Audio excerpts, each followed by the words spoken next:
What's up, guys? This is Fico, and welcome to FGM Weekly number 4. And, well, what do I want to say? I mean, finally catching up to the work. Finally, don't have any other stuff to catch up with. So, but you know what? First off, before we get started with the articles, let me just go ahead and get a couple of things out of the way. First, I played a Mass Effect 3 and the demo, and it is brilliant. It is amazing. I've got videos posted both on YouTube and on my blog, both which I will include links below as well. I mean, obviously, if you're going to watch this on YouTube, you can just go to my channel, and they're there. But you can also go ahead and take a look at on the main channel and go to the blog as well, and you can see a little extra tidbits here and there of what I've written. Second of which, I also got a brand new Facebook page. It's if you go to facebook.com / Fico's Gaming Mind. It'll take you to like a different channel. I've got pictures of gaming related stuff, like my consoles games, stuff I've taken on the road, anything game related I'm going to be putting there as well. I'm trying to deviate from posting stuff on my main Facebook page because, you know, the main Facebook page is more social, and I don't want to mix what I'm doing with, my social life, so... it's been very exciting. I've been trying to keep up at it and trying to do more stuff. A lot of people have been saying nice things about the channel and about the stuff that I'm doing. So, I've been getting a lot of advice, and thank you everybody who has been just kind of, giving me suggestions about the lighting. The lighting has been the major one, but I mean, what am I going to do? I mean, I don't have lights yet. Natural light, that's the sun out there. Right now, I hope it's bright enough in here. But for the good news is that it is just blue skies. So I hope that, looking outside, there's no clouds. So good enough for me. So this past week has been a very good week of releases. Last week I said I got into Darkness. I've already beaten the Darkness. Contemplating on whether I want to actually just, do either like a Let's Play or a shortened Let's Play. But, if you guys would like to see any footage of the Darkness is not a long game. A lot of big titles got released last week. Twisted Metal got released last week. Blaze Blue, Continuing Shift Extend got released as well. Last week was Valentine's Day. I hope everybody who was who was either gaming or not gaming, they had a really good day. So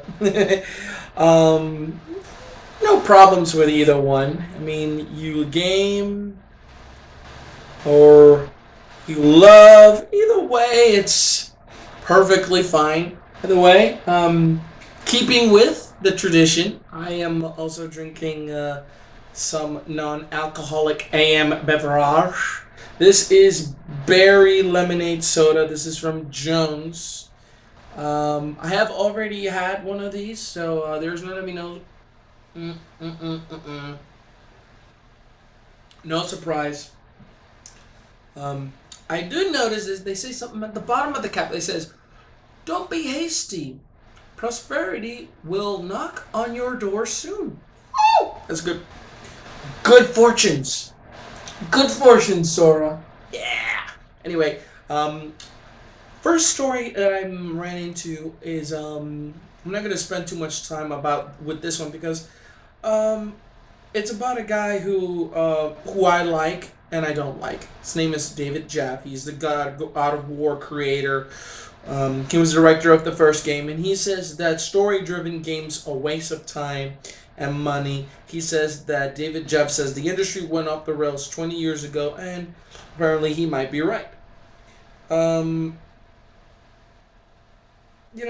It's kind of strange that he would just go and start saying this that like My talk isn't actually a warning about why we shouldn't tell stories with our video games. I think it's a bad idea.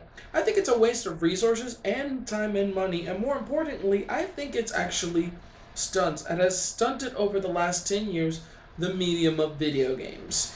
He's distinguished player-authored stories in games like Skyrim, where the game mechanics are so compelling and engaging that the player, by the very nature of playing the game, is the story.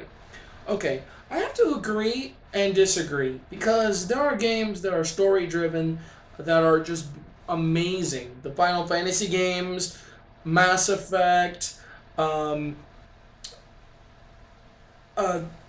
Gears of War 3, they've got story.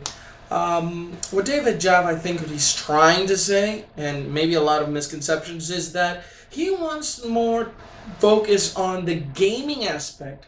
But, you know, when you got games, when you have a story you want to tell, I guess it's something that you want to tell in a good way possible. I guess when you got games like Heavy Rain, that is basically just an interactive movie, or games like the Halo series or Metal Gear Solid, where there's a lot of clips and a lot of story, specifically Metal Gear Solid. I guess that's what he's trying to say. He wants to make sure that people, that when you play a game, you just remember that you know, that it's a game. It's not a story that you're playing. It's a game that you're playing that has a story. But I don't agree that it's hurting the industry, because if it were, we wouldn't have games like Dragon Age. We wouldn't have games like Mass Effect. We wouldn't have games like WoW, because you know what? Even games like WoW that are pretty get into and play, or games like Mass Effect that have been aiming towards more action, they have actually a great story, and that's one of the reasons why I want to this next game to come out, this next iteration, because you got the results of two decisions, two adventures in which you've gone through, and you know the decisions you've made. So, and that's all story driven. So David Jaff, I don't know if this is just another means of you getting attention. This is the second time you show up on FGM in like 2 weeks. So you, whatever you're doing, you're gaining attention. And, you know, whatever, you know, you want to address this thing about story, you know, I know, games like fighting games, adventure games, simple adventure games like Mario. The adventure, it is the story. There's no story. You just go to the end and save the princess. I get it. Oh, and by the way, there's this tiny little game called Legend of Zelda. That's probably one of the greatest video games of all time. I guess it may have not started as a story, but as the games kept getting bigger and bigger, story has been implemented in them more and more. And guess what? The games have been getting better. Yeah, better. So, that's just my opinion. I mean, if you got an opinion of whether he's got any truth in that, you can feel free to, you know, post a comment. But, you know, the next story was apparently Ubisoft has confirmed that there is another Assassin's Creed game coming this year. And it's coming in October, which it's really kind of not surprising, because Brotherhood came out just 2 years ago. Revelations came out last year. So they're doing a yearly Assassin's Creed. My only conclusion is that they're working on all those games at the same time. That's what I think. I think maybe the story has been written, and they're all working on them at the same time. That's just what I think. But yes, according to the CEO of Ubisoft, Yves Guillemot, the game will hit stores on October the 30th, and revealed that the game has been in development for 3 years, and that what we have seen is just fabulous. You know, they have teased about it, and it's just like I said, you know, like if it's a game that has been worked on for, you know, for 3 years, you know, that means that all those games, they've been working on them all at the same time, and great storytellers. Another story-driven game that has been amazing. So, this is another proof. Assassin's Creed, another great series that has story and enough gameplay to keep engaged, and it started to become a powerhouse multiplayer title. So, that's amazing, great news. I have yet to play Brotherhood. I know the ending of 2. I've sort of seen it and played almost through it all the way to the end. Revelations, I haven't even seen or heard much of it. And now that we have Assassin's Creed 3, I'm thinking I'm probably going to have to catch up to them. So, but exciting news. Very, very exciting news. As you probably all know, the Vita. The Vita is already out. And I don't know how it's doing in sales, but it's gotten a lot of people's attention. And, but unfortunately, there was a little bit of a story that hit on the 15th. It was the story of error code C212383-7, and apparently it has just been it's just hurt the North American launch, and apparently some are running into a problem, nearly the inability to install downloaded games. It says once the game is downloaded to the PlayStation Vita, it is then installed. Some are seeing an install fail and error code C212383-7 pop up. Attempting to copy the game from the PlayStation 3 to the Vita also brings up the error. And apparently it's been replicated and by some people through the site. In this case it was IGN. They ran into this problem. And, it just goes to show you, could this problem have been foreseen? Of course it could have been. Of course it could have been. I mean, when has Sony ever not had problems with things getting launched? I mean, but no word yet on, the results of that, the announcements of a fix. I don't know if people are having problems with this, but apparently also another cool thing that I've heard was that the Vita also has the ability to play all PS3 games via remote play. And this is something I just found out. That apparently special 480 versions will be able to be streamed over to the handset. But I bet you that the Vita will have to be in a 3G spot to make it work, or at the very least a Wi-Fi. So, but it's pretty cool. It's not exactly clear as to how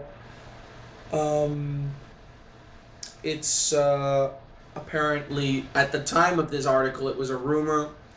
It didn't say much on how it worked, but ability to play remotely is very cool. I mean, you've got a PlayStation 3 on, you transfer the remote play onto your PS Vita, you take your Vita with you, and you can pretty much play your PS3 on your Vita anywhere you go. And you can continue playing, and they'll downscale the graphics, but it's still, when we're talking 480p, you're talking, that's a low resolution. But think about it, it's on a smaller screen. 480p for a huge widescreen 17.9 screen is ridiculously pixelated. We're talking Wii graphics. But when you put it compressed, the colors will still look great, the graphics will still look great. So don't let the 480p thing fool you. I mean, it's perfectly fine if you've got like the dimensions to make 480p look good. But you got the example of the Wii, but a lot of people go 480p, boo! boo, boo, boo, shunned. But anyway, that's nothing to be shunning. Don't shun it yet. I mean, you haven't seen it in action. Vita just came out, so I mean, not everybody's figured it out. I don't know anybody who has one, so we'll just have to see. I'm taking another gulp. Oh, this Jones, Mr. Jones and me, and then we have more news of the Vita. GameStop reveals the prices of the memory cards. Apparently, the Sony reports that IGN that the price GameStop originally posted for the 4 gig and the 8 gig memory cards were incorrect. Apparently, they were grossly overpriced. The cards will cost $24.99 and the 4 gig for the 4 gig and $3.99 for the 8 gig. Now it's up to 32 gigs.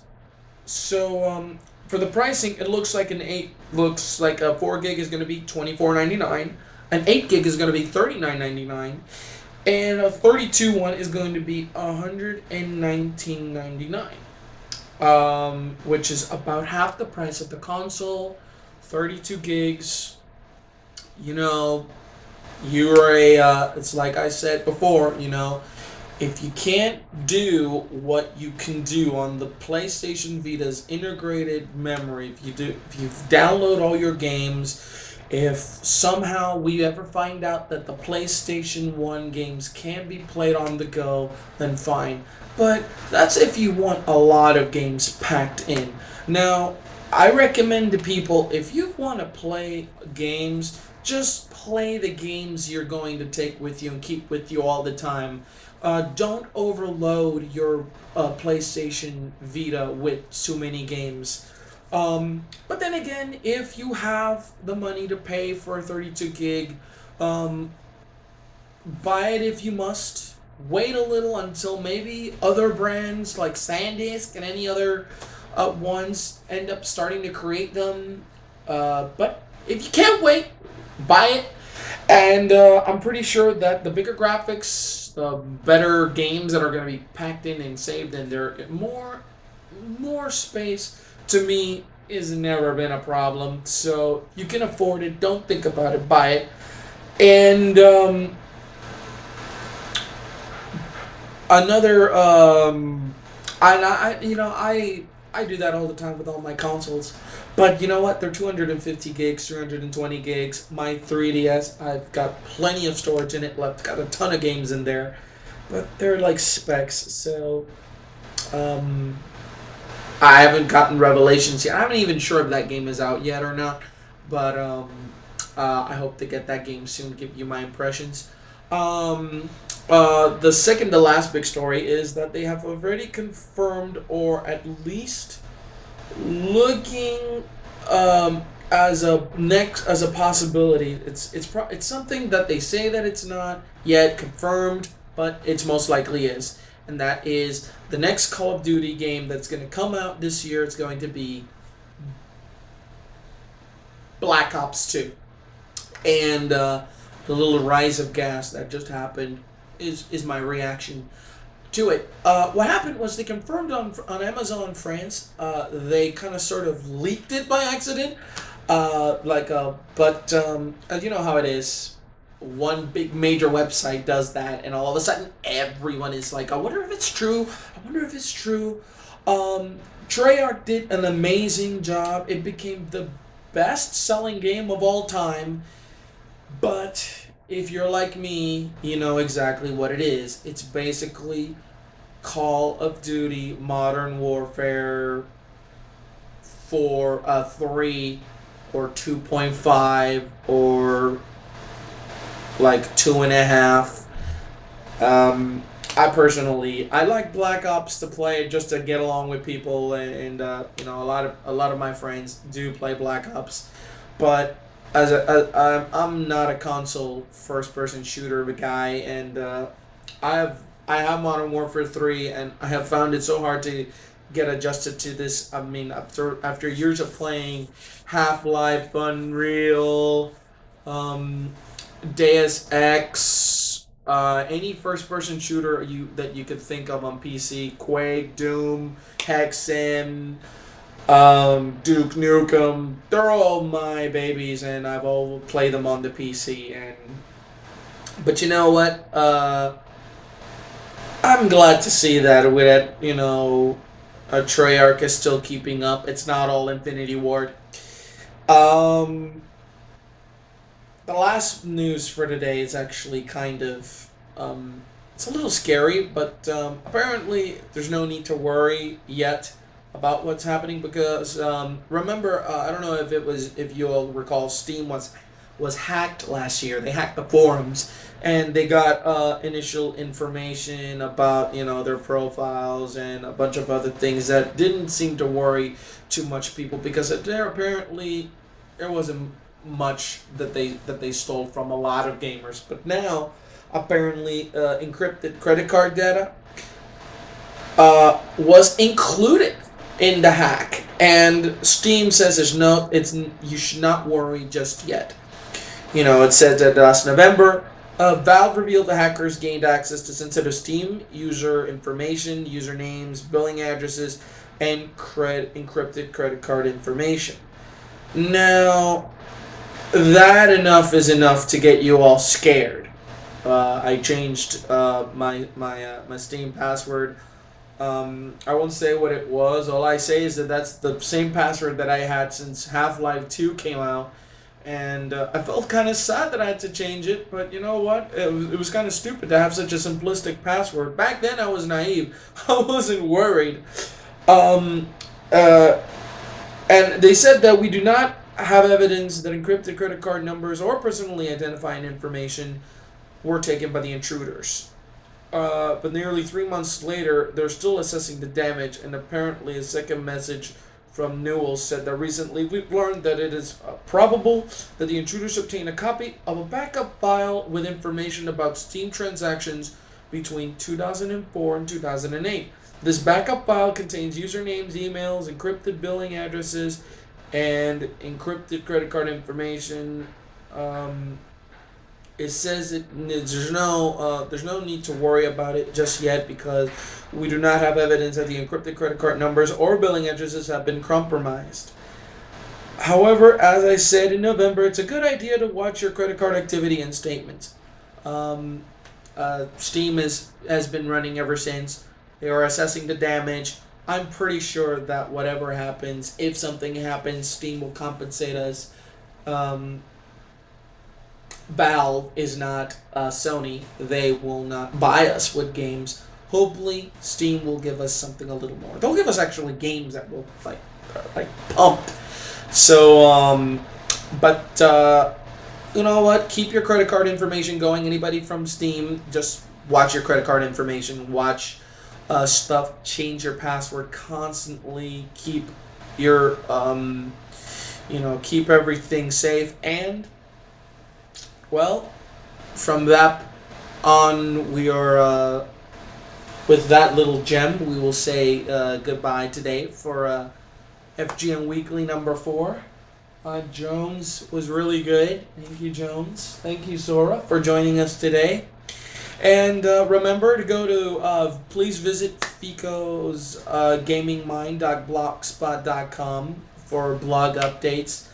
And go to facebook.com/Fico's Gaming Mind, my new Facebook page. I promise I will update everybody on this. I've got a few likes. It's mostly people I know. So, but anyway, thanks again for watching, and have a great week. And thank you for joining me for Fico's Gaming Mind Weekly number 4. Peace out, guys.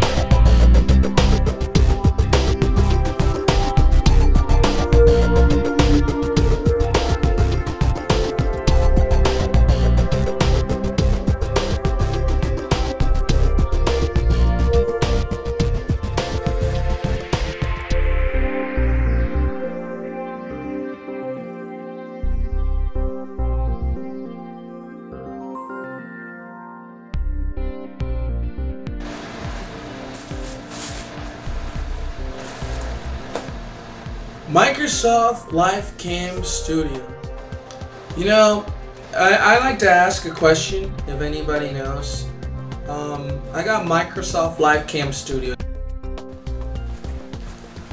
Here we go. This camera. Like I was saying, basically, I got a Live Cam Studio. It's like the most advanced webcam that Microsoft has. It's got 1080p that it can take pictures, and apparently it can record. But Live Cam Studio, the program, can only like transmit or record in like 1280, not like 720p, like the 1287 something dimensions. Anyway, if anybody knows a program that you can use with webcams and download, or any freeware like software that can record 1080p video with a 1080p camera like Live Cam Studio, I would totally appreciate it. Just leave it on the comments. Hit me up on Facebook. You know the link. And get Jones. I mean, give Jonesy a chance.